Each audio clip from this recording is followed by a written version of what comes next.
Terima madam. Okey, Dengar Assalamualaikum madam. dan selamat petang. Okey. So hari ni kita akan sambung terus dengan new chapter. Kita dah habiskan chapter 8. Betul?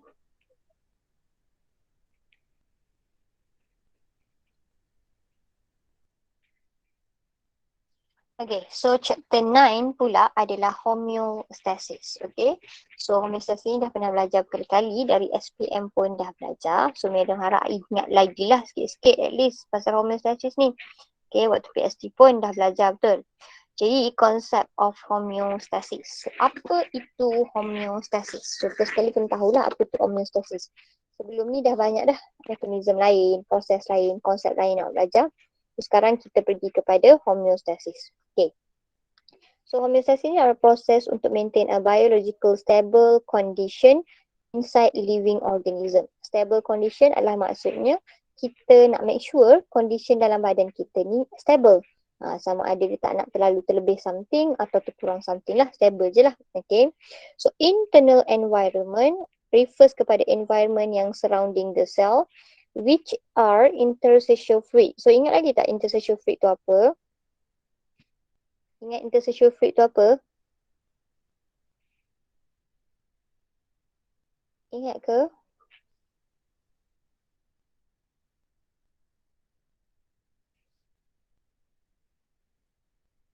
Dengar tak Mary cakap ni?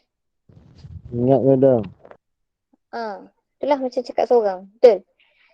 Jadi adalah environment yang ada dalam interstitial fluid dengan blood lah. Blood tu of course lah dalam blood capillaries, apa semua tu kan. Jadi kita nak make sure apa-apa yang ada dalam tu berada dalam keadaan yang stable condition lah. Okay, ataupun stable. Okay. So factors yang body kita ni sepatutnya maintain or should be maintain adalah dua faktor, iaitu yang pertama physical factor, yang kedua adalah chemical factor. Okay. Untuk physical factor adalah blood pressure, body temperature dengan osmotic pressure. Okay. Untuk chemical factor, blood glucose level, pH of blood, pH of tissue. pH of blood ni kita dah pernah tengok ke sebelum ni kan. Apa jadi bila pH dia terlalu rendah dalam blood, jadi acidic, jadi apa perlu dilakukan dan perkara-perkara macam itulah. Hari ni kita akan tengok dari segi chemical factors, iaitu blood glucose level. Macam mana kita nak maintainkan blood glucose level dalam badan kita lah, human body. Okay. So this factor usually maintained by a balance control closely by homeostatic mechanism. Maksudnya kat sini homeostatic mechanism ni akan make sure faktor-faktor ni dibalancekan jika ada berlakunya apa-apa sudden changes. Katakan tiba-tiba blood sugar level kita rush naik kan, ataupun blood sugar level kita tiba-tiba drop.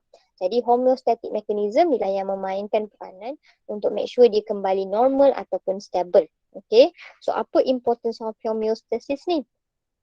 Okay, yang pertama adalah untuk ensure optimum internal environment tercapai lah. Senang kita nak cakap sama je dengan maksud tadi, iaitu untuk make sure internal environment kita berada dalam keadaan stable ataupun optimum.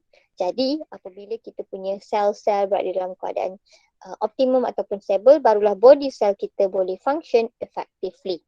Jelas cakap tu? Jelas cakap tu? Okay, yang kedua adalah untuk enables organism to live in different habitat at wider range of environmental condition. Jadi kenapa dikata live in different habitat? Contoh paling mudah madam bagi, macam kita duduk kat Malaysia kan, suhu dia berapa? Okay, suhu dia panas contoh. Jadi untuk kalau ada homeostasis ni, dia akan sentiasa balancekan chemical factor. Contoh dia pH of the blood kita disebabkan suhu temperature dalam blood ke, temperature dalam badan ke, benda-benda macam tu lah sebenarnya kita. Jadi kita boleh adapt kepada wider range of environmental condition. Kawasan tu mungkin terlalu panas ke, sejuk ke, kita boleh adapt lah. Sebab badan kita sentiasa akan balancekan balik kepada orang asalnya. Faham cakap tu? Faham? Faham. Faham contoh dia body temperature lah yang boleh cakap panas sejuk tu. Okey, macam mana homeostatic control system kita bertindak? Sama je macam control system yang lain. Yang pertama, dia wajib ada stimulus. So kalau sebelum ni kita belajar breathing mechanism, betul? So ada stimulus dia. Stimulus untuk breathing mechanism tu pH rendah, betul? Okay, stimulus untuk breathing control system pH rendah. Lepas tu reseptor. Siapa reseptor yang detect pH rendah ni? Apa reseptor yang detect pH rendah dalam badan kita, dalam blood kita? Apa? Najwa. Najwa Atirah. Ya, madam. Apa reseptor yang detect kita punya pH low Alfred dalam blood? Ha? Apa dia jawapan awak? Chemoreceptor, madam. Ya, Afferent betul Bazli. Afferent nerve apa pula? Tu nerve. Madam tanya Afferent nerve, reseptor. madam. Itu nerve. Madam tanya reseptor. Okay, so Bazli jawab chemoreceptor. Tahulah reseptor lah. Sebab tu kena fahamkan sebelum Madam proceed. Dia tak faham macam ni lah. Jadi susah Madam nak continue. Faham? Okay, jadi lepas ada stimulus, iaitu pemangkin kepada something is detected. Jadi reseptor kita akan detect lah stimulus tu. Iaitu stimulus ni changes occurs in internal environment. Kalau untuk homeostatic control system, perubahan yang berlaku internal environment. Dalaman lah, bukan luaran. Bukan temperature berubah kat luar ke apa, tak, dalaman. Okay, sama lah macam pH ni. Jadi dia akan detect oleh reseptor. Kalau ingat lagi, sama je macam breathing mechanism. Lepas reseptor, dia akan hantar nerve impulse kepada control center. Control center untuk breathing mechanism berada dekat medulla oblongata, respiratory center, betul? Jadi yang ni lain lah. Yang ni dia secara general sahaja, tak cakap kat mana. Okay, dia akan hantar kat control center, iaitu dekat brain juga. And then brain kita akan proses. Okay, apa kita nak buat? Dia punya ni rendah, dia punya ni tinggi. Jadi dia pula akan hantar nerve impulse pergi kepada effector, iaitu kita punya muscle ataupun gland. Kalau dia hantar kepada gland, maknanya dia nak keluarkan something lah daripada gland tu, hormon ke apa-apa kan. Kalau dia hantar kepada effector, maknanya kepada muscle, maknanya muscle tu kena bertindak. Okay. Kalau contoh muscle ni bertindak lah, contohnya kita pegang air panas kan. Ini physical stimulus lah, bukan internal environment ni. Pegang air panas, hantar kepada brain, brain cakap kena angkat tangan. Jadi dia angkat tangan. Itu function effector punya pergerakan lah, macam mana dia hantar ke muscle. Jadi bila dah hantar ke effector, maka respon kita tu akan corrected. Corrected ni maksudnya dia akan dibetulkan lah. Kalau katakan pH kita terlalu rendah, sepatutnya stabilkan kan. Jadi corrected, dia akan naikkan lah pH tu. Itu contoh dia. Jelas tak setakat ni? Jelas? Jelas, madam. Jelas. Okay. So next kita akan tengok types of feedback control system. So type of feedback control system ni dah banyak kali dengar dah, Madam rasa kan. Negative feedback dengan positive feedback. So positive ni dia akan continue lagi atau enhance lagi original stimulus yang sedang berlaku. Kalau dia tengah menaik, maka lepas positive feedback dia still akan menaik. Betul? Kalau dia tengah menurun, lepas positive feedback dia still menurun. Dia continues the previous original stimulus ataupun dia enhance lagi. Banyakkan lagi benda yang sedang berlaku. Tapi negative feedback dia akan opposite direction. Kalau tengah naik, dia akan reduce. Kalau tengah reduce, dia akan naik. Ini adalah negative feedback. Yang ni jelas kan? Biasa sangat dengar, betul? Jelas? Jelas, madam. Jelas, okay. Jadi, contoh untuk negative feedback adalah regulation of blood glucose level, body temperature, blood pH, heart rate dengan blood pressure. Jadi yang di-highlight kat sini hanyalah blood glucose level. Jadi kita akan tengok blood glucose level lah kejap lagi. Contoh positive feedback pula adalah secretion of oxytocin during parturition ataupun proses bersalin lah. Jadi kalau ingat lagi, oxytocin yang keluar tu, dia akan hantar positive feedback untuk secret more oxytocin supaya ibu yang nak bersalin tu rasa lebih contraction. Okay. Itu adalah positive feedback. Setakat ni jelas? Jelas? Jelas, madam. Jelas. So gambar rajah bawah ni adalah sama lah, explanation yang sama.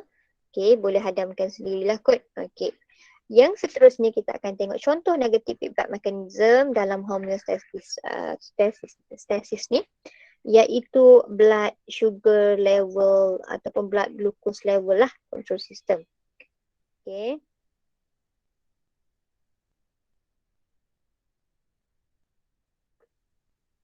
Okay, so blood glucose level. Okay, so untuk blood glucose level ni ada dua condition.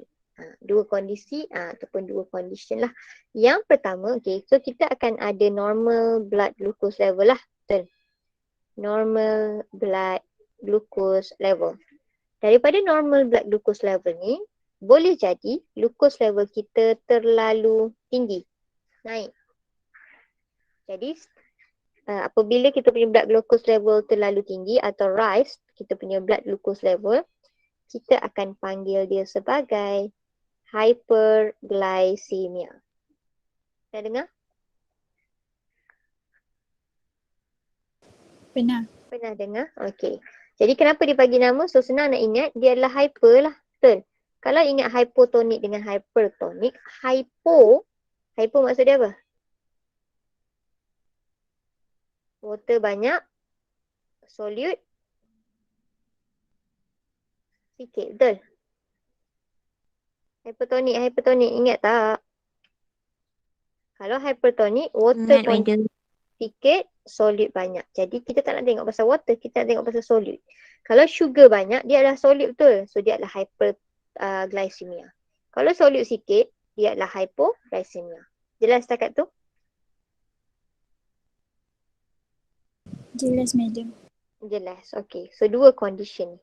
Jadi apa yang berlaku, normal blood glucose level ni kalau kita increase kalau dia ada rise in blood glucose level, kita panggil dia sebagai hyperglycemia. Dan hyperglycemia ni akan didetect oleh, ini adalah pancreas. Tahu yang pancreas bentuk macam daun sikit tu kan? Tahu? Tahu pancreas? Tahu, madam. Okay. So kat pancreas ada islet of Langerhans iaitu sel. Okay. Islet of Langerhans. Okay. Ni adalah islet of Langerhans. Dan dalam islet of Langerhans kita ada beta cell dengan alpha cell. Okay. Jadi apabila kita ada hyperglycemia, itu increase in blood glucose level, biasanya berlaku selepas makan, beta cell of islet of Langerhans of pancreas kita akan secrete insulin. Okay, dia akan secrete insulin.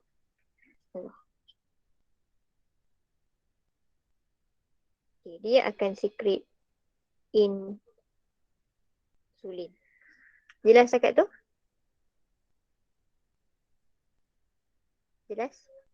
Jelas, madam. Okey. Jadi apa insulin buat? Okey. Insulin ni akan tukarkan, so glucose level kita tinggi kan? High glucose level. Dia akan tukarkan glucose ni menjadi apa? Glycogen. Yes, dia akan tukarkan glucose menjadi glycogen. Yang ni lah biasanya disimpan dekat kawasan liver kita. Okey, dia akan tukarkan menjadi glycogen dan dia akan simpan dekat liver kita. Okey, so conversion of glucose jadi glycogen ni nama dia adalah glyconeogenesis. Okey, glycogenesis. Okey, and then selain daripada tu, apa lagi dia buat? Okey, selain daripada tu, insulin juga akan tukarkan glukos ni kepada fat ataupun lipids. Jelas? Jelas. Dan yang terakhir dia akan tukarkan glukos sebab glukos akan undergo respiration. Jadi dia akan jadi carbon dioxide plus water. Jadi tiga benda yang akan tukarkan ekstra ataupun excess glukos dalam blood level kita kepada benda lain. Supaya blood glukos kita selepas itu akan jadi, dia akan turun balik lah basically, betul? Dan dia akan jadi normal blood glucose level. Jelas? Jelas? Jelas tak ni? Jelas, madam. Jelas, madam. Okey. Seterusnya kita akan tengok apa berlaku bila adanya hypoglycemia, iaitu dia kurang sugar level dalam badan tu, dalam blood kan. Okay. So bila ada hypoglycemia, alpha cell of hilate of Langerhans ni pula akan secrete glucagon. Jelas cakap tu? Okay, so glucagon ni disebabkan low glucose level. Jadi bila dikeluarkan glucagon ni akan convertkan, apa dia tadi? Dia akan ni, dia tengok kat sini. Tadi glukos jadi apa? Tadi glukos jadi apa? Jadi glycogen, jadi fatty acid dengan jadi carbon dioxide dengan water. Betul? So sekarang kita ambil dua yang madam highlight ni, iaitu fat dengan glycogen. Kita tukarkan semula jadi glukos. Okay, maknanya glucagon ni akan tukarkan glycogen jadi glukos. Dia juga akan tukarkan fat ataupun lipids jadi glukos. Jelas cakap tu? And then kita punya glukos makin bertambah lah, betul? Sebab kita dah tukarkan kepada glukos. Dia akan jadi normal blood glucose level. Jelas tak? Jelas tak? Jelas, madam. Yang lain jelas tak? Faham tak? Ada soalan tak? Ada soalan? Tak ada, madam. Tak ada. Boleh madam teruskan?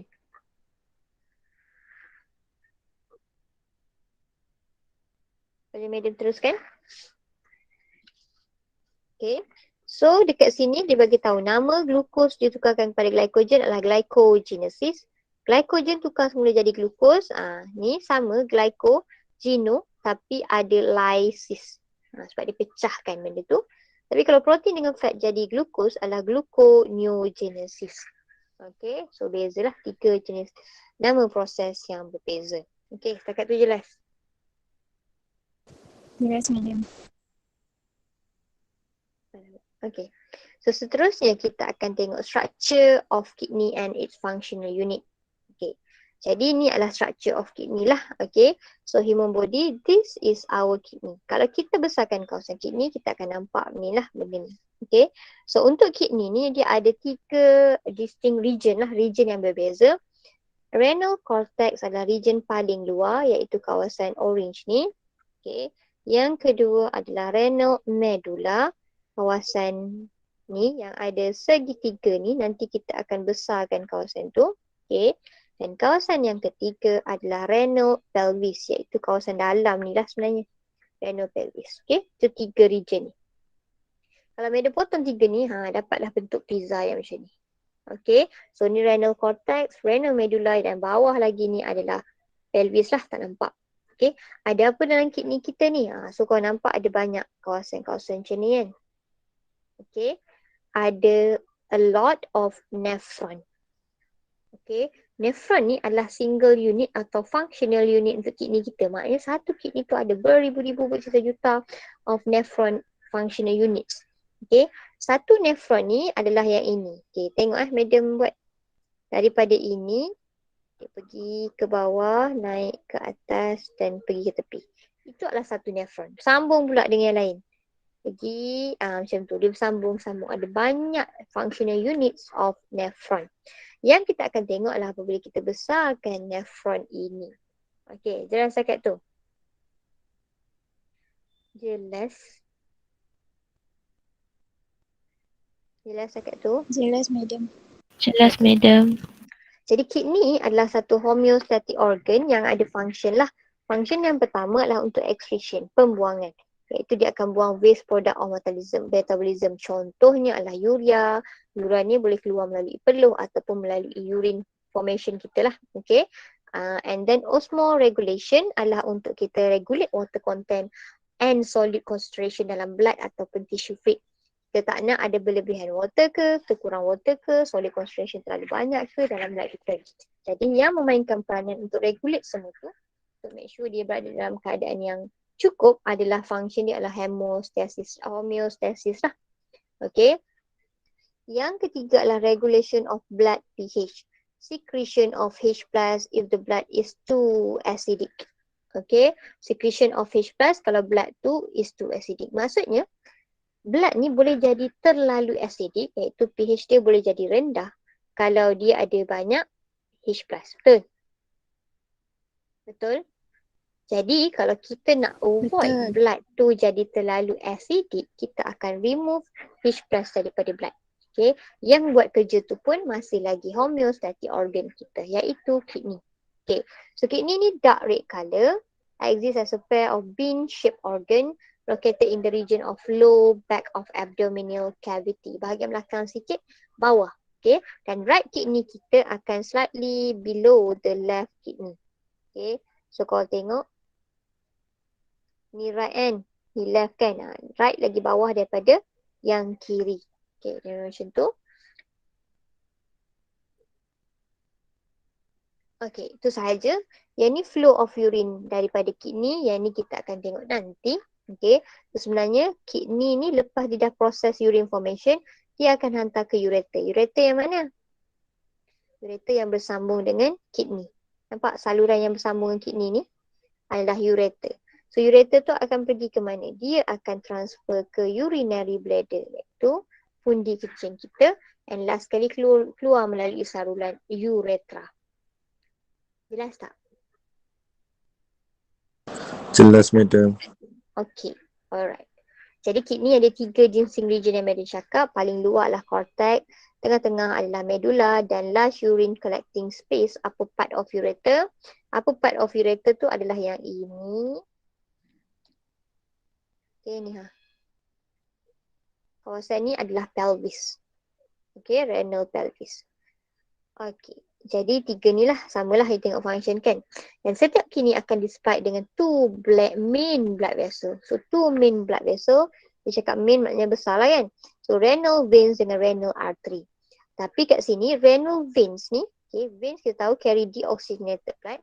Renal veins akan carry deoxygenated dan clean blood daripada kidney pergi ke posterior vena cava. Manakala artery kita carry oxygenated blood, iaitu dirty blood daripada aorta to kidney. Okay, so kalau ingat lagi, this is our heart. Kita ada 4 salur. Okay, darah yang masuk heart ni keluar melalui aorta. Betul? Betul? Betul, madam. Dia pergi to all parts of the tissue kan, of the body, termasuklah kidney tadi. Okay, bila dia masuk ke dalam kidney, okay, dia masuk melalui aorta ni, lama-lama kat ujung ni kita panggil dia renal artery. Renal artery ni pula nanti dia bercabang atau dia kecilkan lagi jadi afferent. Okay, afferent arterioles. Okay, masuk dalam kidney, tapi-tapi semua. Lepas tu dia barulah dia jadi clean blood kan. So clean blood ni akan masuk vena cava dan dia akan keluar lah macam tu. Faham? Faham?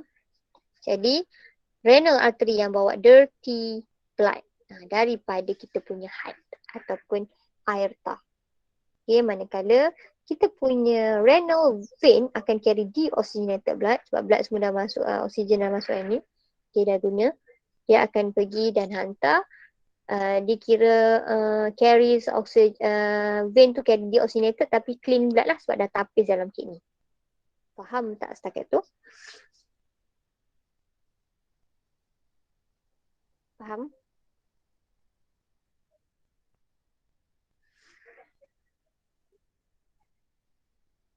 Faham tak?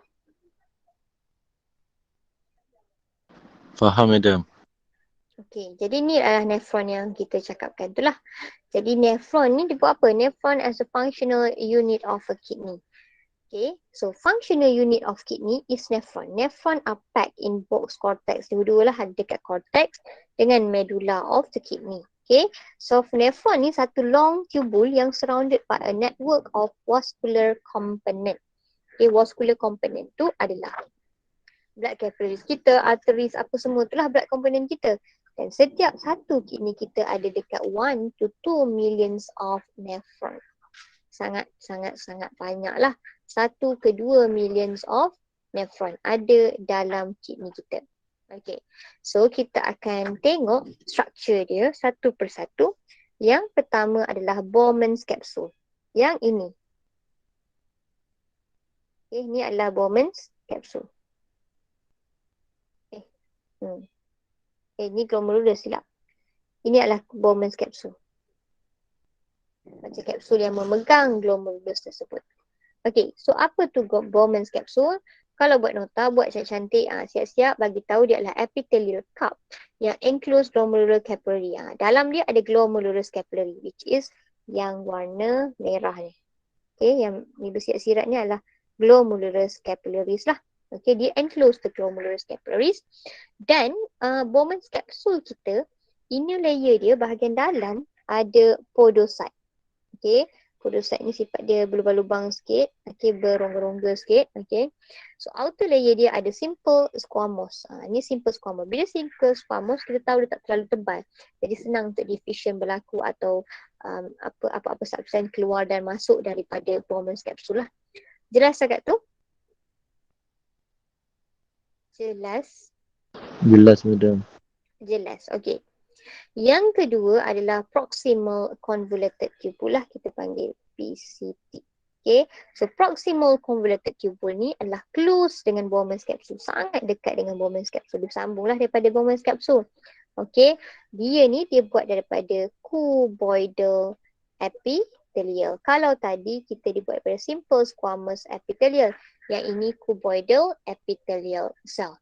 Okay, so inner surface dia ada villus. So kita tulis siap-siap dia ada villi ataupun villus lah. Dan dia ada abundance ataupun sangat banyak mitokondria. So mitokondria ni untuk apa? Mitokondria untuk apa? Provide energy. Untuk dapat energi. Jadi, okay, so ini adalah proximal convoluted tubule. Seterusnya kita akan tengok loop of Henle. So loop of Henle adalah semua kawasan ini. Kita panggil sebagai loop of Henle. Dia bentuk hairpin. Hairpin tu macam ni lah, hairpin shape. Okay, macam bentuk U. Located dalam cortex dengan medulla juga. Composed of descending limb. Ni adalah descending limb ke bawah. Dan ascending limb ke atas. Nampak? Thick, ni thick and thin. Thin and thick. Okay, dapat? Faham sekat tu? Okay, nanti kita tengoklah function kenapa tebal, kenapa tak tebal kan. Seterusnya adalah distal convoluted tubule. So DCT. Sama juga macam tadi. Kalau tadi, tapi tadi kita cakap dia adalah highly coiled tapi dekat dengan cortex kan. Dekat dengan Bowman's capsule. Tapi yang ini dia away from glomerular capsule tapi dia duduk dekat kawasan cortex sahaja. Sama je, dua-dua duduk kat cortex sahajalah. Okay, so dia juga sama macam proximal convoluted tubule is made up of cuboidal epithelial cell. Okay, dan inner surface dia juga ada villi, ada mitokondria tapi tak sebanyak proximal convoluted tubule. Jelas setakat tu? Jelas? Boleh explain balik tak, madam? Yang mana? Ya, distal convoluted tubule. Okay. Jadi sama je proximal dengan distal convoluted tubule, kita tahu dua-dua adalah convoluted tubule. Proximal convoluted tubule kita akan cakap dia very close, dekat dengan Bowman's capsule, iaitu yang sini, betul? Faham Azri? Tapi yang ini distal convoluted tubule yang ni tau, distal convoluted tubule yang ni. Sama je kan? Tapi dia duduk jauh daripada Bowman's capsule. Ciri-ciri yang lain adalah lebih kurang sama je macam kita punya proximal convoluted tubule. Iaitu dia ada mitokondria, dia ada villi dan dia dibuat daripada cuboidal epithelial shape. Tapi untuk distal convoluted tubule, dia punya villi yang line up dengan dia punya mitokondria taklah sebanyak distal proximal convoluted tubule. Faham Azli? Faham, madam. Okay, dan terakhir sekali adalah collecting duct. Collecting duct yang bahagian ni lah hujung sekali. So collecting duct kita tahulah dia nak collect something, betul? So sebenarnya dia adalah end of the kidney. Okay, dia paling hujung lah. Dan dia akan drain dan dia akan final filtrate the urine into renal pelvis. Dia lah akan tapis, dia akan drain lah sekali semua benda last sekali sebelum dia remove ataupun buang urine daripada renal pelvis kita. Jelas? Jelas setakat tu?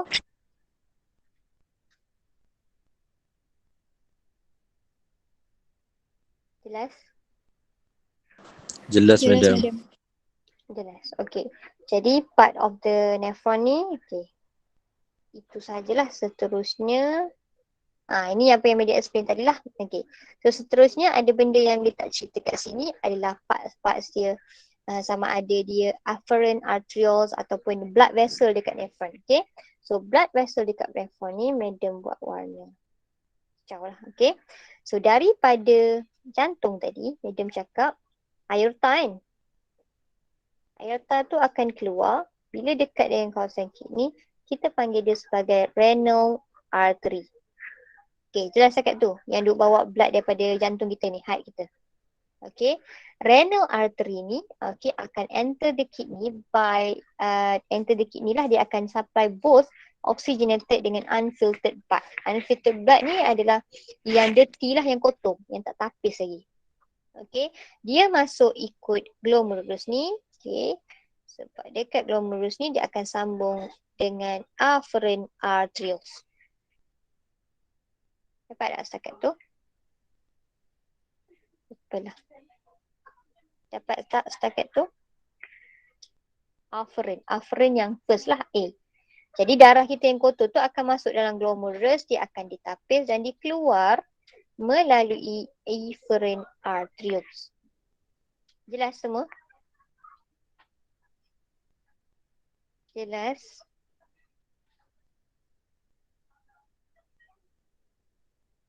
Jelas, madam. Jelas.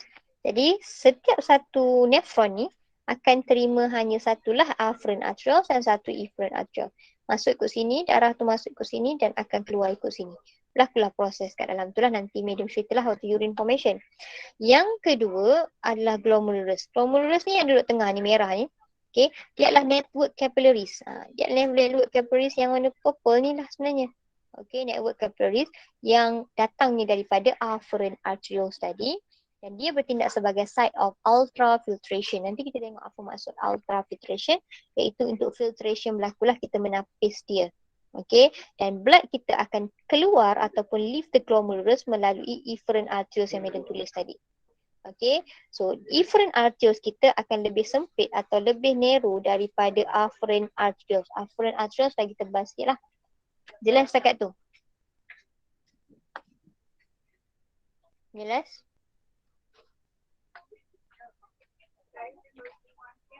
Jelas, madam. Jelas. Okay. Seterusnya kita tengok efferent arterioles ni pula, dia akan branch. Branch ni, branch lah kan? Okay. So dia akan branch menjadi peritubular capillaries. Okay. So peritubular capillaries ni dia akan surround the loop of Henle. Okay. So bila cakap surround loop of Henle tu, dia surround lah. Okay. Okay, surround. Dia mengelilingi loop of Henle. Okay. Bila kita punya peritubular capillaries ni surround the loop of Henle, sekarang kita akan panggil peritubular capillaries warna purple ni sebagai vasa recta. Boleh? Kita panggil dia sebagai vasa recta. Jelas setakat tu? Jelas? Jelas, madam. Jelas. Okay, peritubular capillaries tadi, dia ni makin lama, makin besar tu kita panggil dia sebagai renal artery lah. Renal artery tu adalah yang akan memulangkan atau akan renal vein silap. Renal vein ni yang adalah blood yang leave the kidney melalui renal vein dan dia akan pergi masuk ke dalam jantung melalui vena cava. Itu sahaja. Jelas tak? Jelas tak dari segi structure?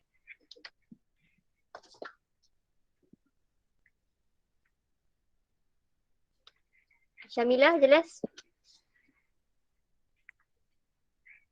Jelas, madam. Fatihah, jelas? Jelas, madam. Okay. Jadi, itu adalah untuk structure of kita punya nephron lah. Functioning unit of a kidney, nephron. Jadi, ada banyak benda kat sana kan. Madam tak akan masuk lagi lah urine formation sebab benda ni pun dah cukup banyak untuk awak adamkan. Jadi, madam nak awak buat lukisan Macam ni lah lukisan macam ni. Okay. Yang ada lengkap semua structure of the nephron. Okay. Ada renal vein, ada apa? Ada aorta, ada vena cava, semualah sambung yang madam nak ni. Nanti awak bawa untuk next class, kita akan sambung buat flow of the urine formation. Make sure ada ruang lah. Kalaulah ini kertas A4, okay. Ni kertas A4, okay. Buatlah benda tu kat tengah. Nanti tinggal nak bagi tahu proses pertama apa berlaku, proses kedua apa berlaku, proses ketiga apa berlaku, macam tu. Jelas? Dan mestilah berwarna-warni. Bukan tu kali je tak nampak tu kali. Boleh? Boleh, madam. Boleh. Okey, awak ada lagi 15 minit. Madam nak bagi quizzes sekejap. Okey, itu saja untuk hari ni. Quizzes punya link madam bagi dekat Telegram. Sikit je, 9 minit je. Thank you. Assalamualaikum. Thank you, madam. Thank you, madam. Thank you, madam. Madam.